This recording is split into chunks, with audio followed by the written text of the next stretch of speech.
All right, we're joined now by Trinity women's basketball coach Cameron Hill. His team just picked up a victory over Shriner in the semifinal round, and we're going to start things off with giving Coach a chance for an opening statement on today's victory. One of the things that we discussed before the game was when you're watching basketball on TV and commentators, they need to fill airspace, they'll talk about how hard it is to beat a team 3 times. And we don't really buy into that. Nothing against Shriner. It's just it's one game at a time, no matter what it is, no matter how many times you've played a team. We've got so much respect for Shriner, coaching against those girls for the last 5 years. Their seniors are incredible. They die hard. You know they're going to continue to play no matter what. Tamaine does a phenomenal job.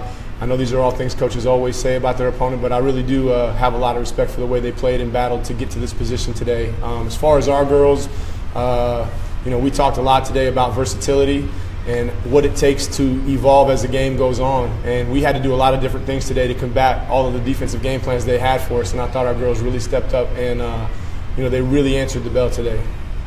This time we're going to open it up for questions. Well, Coach, let's talk a little bit about the depth of your team. I'm very impressed with the number, and there isn't a drop-off when you have to go to your bench, which is a great thing.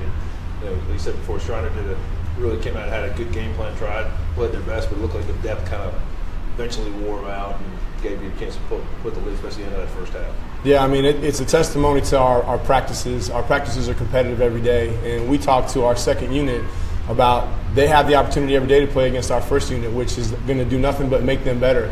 And if they can learn to find competitive enthusiasm for those situations, they're going to be prepared when they get out there and have to do it in game situations, and I thought you saw that tonight for sure. Coach, obviously you had a pretty good kind of balanced attack throughout your entire lineup. How important is it for you to get, to have multiple weapons on the floor? It's crucial, I think. I mean, when you have the goals that we have, you can't rely on one player, 2 players to do the majority of the offensive work for you. You have to be able to adjust the game plans. Good teams are going to take those players away, or at least try to.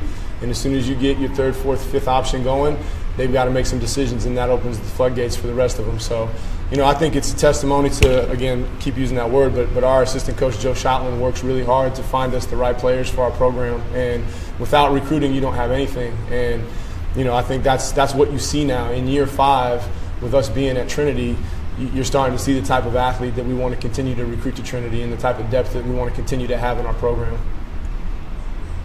Well, again, on that depth, it seems to be the theme because you do go 12 deep and all that stuff. But like I said, the interesting thing about it is when they play well together, they're interchangeable parts. That was probably the toughest thing to see watch Shriner.